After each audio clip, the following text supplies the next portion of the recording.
ഇത് എൻ്റെ പേര് മാത്യു. ഞാൻ ഈ കച്ചോലം കൃഷി ചെയ്യുന്നത് ലാഭത്തിന് വേണ്ടി മാത്രമല്ല. കാരണം ലാഭത്തിന് വേണ്ടി ചോദിച്ചാൽ ഇത് ഉണങ്ങിക്കൊടുത്താൽ ഇതിന് പറയത്തക്ക ഒരു 250 രൂപ വില നമുക്ക് കിട്ടുന്നില്ല, 300 രൂപ.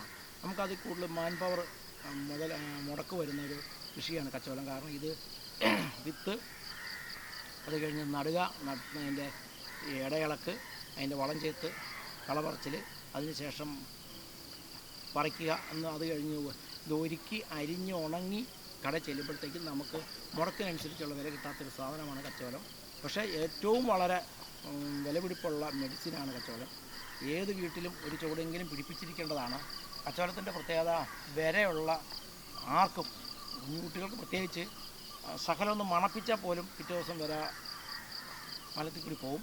നമുക്കാണെങ്കിൽ ചെറിയ കഷ്ണം കഴിച്ചാൽ ശരീരത്തിലുള്ള വിര മൊത്തം പോകും.